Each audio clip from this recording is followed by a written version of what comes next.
Salut tout le monde et bienvenue dans cette vidéo de présentation du carnet de bord de la phase M. Alors, dans cette vidéo, je vais vous expliquer comment remplir votre carnet de bord à l'aide de votre ordinateur. La première chose à savoir, c'est qu'il vous faudra, pour remplir ce carnet de bord sur votre ordinateur, il vous faudra le logiciel Excel. D'accord? Donc vous pouvez voir sur de multiples plateformes. Et nous allons pouvoir commencer.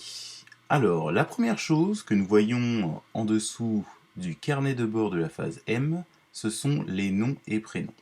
Donc vous allez juste cliquer sur la cellule juste à droite, là, et vous allez pouvoir renseigner vos noms et prénoms. Je vais le faire pour bien vous montrer. Donc, mon nom et mon prénom.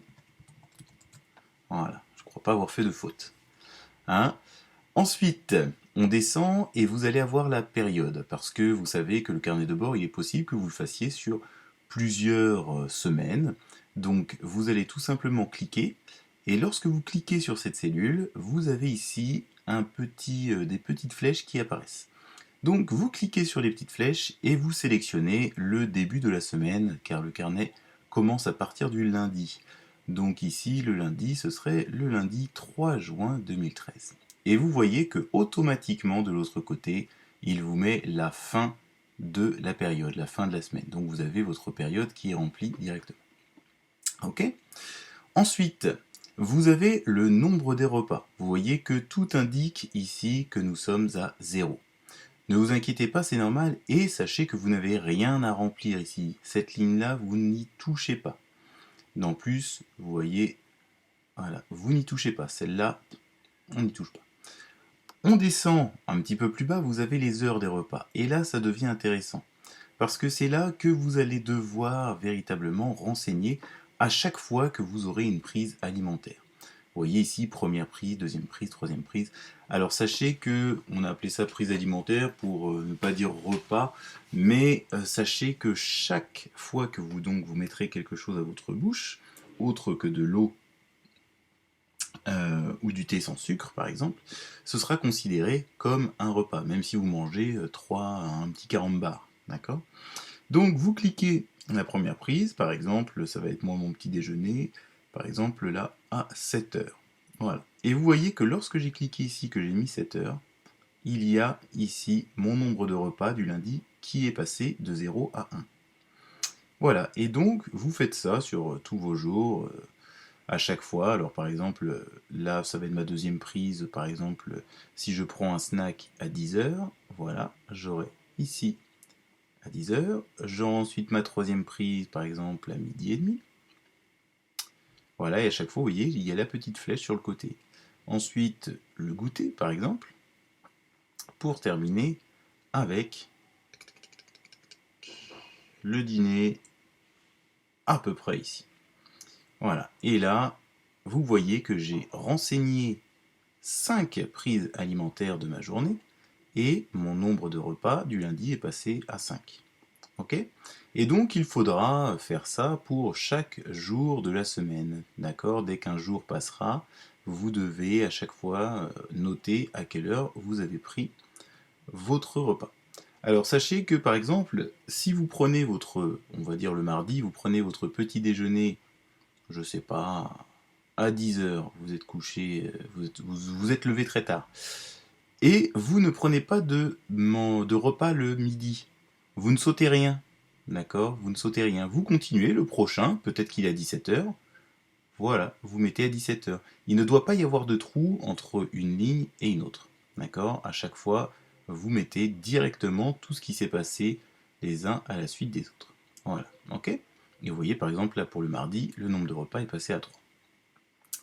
Ensuite, on descend régularité du coucher. Alors là-dessus, vous allez tout simplement écrire à quel moment vous êtes allé vous coucher. Donc le lundi, par exemple, je suis allé me coucher, je sais pas, 23h30. Voilà. Le mardi, ça peut être, je sais pas, 10h30. Voilà, vous voyez, vous notez comme ça, vous notez tout simplement. Ensuite, vous avez les heures d'endormissement. Alors là, c'est approximatif, hein, vous savez à peu près à quelle heure vous vous êtes endormi. Donc là, par exemple, sachant que je mets, je sais pas, 10 minutes, 15 minutes à m'endormir, on va dire 15 minutes. Donc je me suis couché à 23h30 et puis je me suis endormi à 23h45. Poum. Voilà. Mon heure de réveil, vous voyez qu'ici c'est du lundi au mardi, hein. Donc à quelle heure je me suis endormi le lundi et à quelle heure je me suis réveillé le mardi. Et le mardi, on a dit que je me suis réveillé tard, vers 9h45. Voilà. Et donc on peut apercevoir que ici, mon nombre total d'heures de sommeil est de 10 heures. Voilà, le calcul se fait tout seul automatiquement. Voilà. Ensuite, alors juste une chose que je voulais rajouter, lorsque vous voyez, lorsque vous mettez les heures sont toujours arrondies, vous voyez sur cette petite échelle, elles sont toujours arrondies au quart d'heure près. D'accord? Donc c'est à vous de voir à peu près à quelle heure approximativement vous êtes endormi ou que vous avez pris vos repas, hein. Vous voyez que par exemple, si là je me suis endormi vers, je sais pas, il était 22h39, eh bien je vais mettre 22h45, d'accord? Parce que c'est l'arrondi le plus proche. Voilà. D'accord? Et donc il vous faudra remplir chaque case jour après jour. La dernière colonne, c'est les étirements. Donc les étirements, vous avez le matin et le soir, donc 2 lignes. Et là, tout simplement, vous allez cliquer et me dire si l'étirement a été effectué ou non effectué.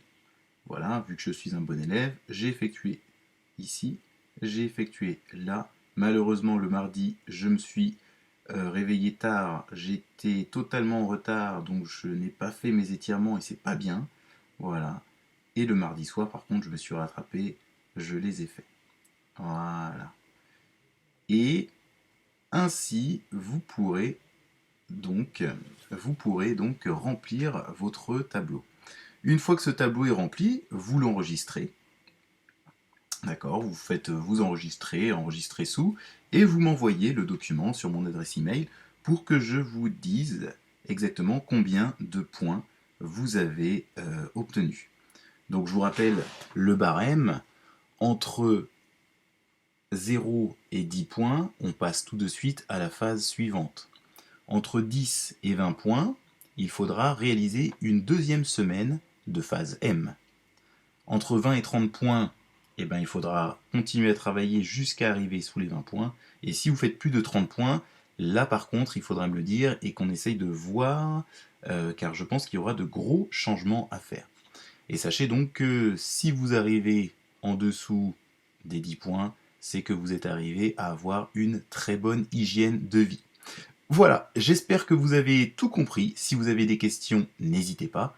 Et sur ce, je vous dis à la prochaine pour une prochaine vidéo peut-être explicative de la phase O.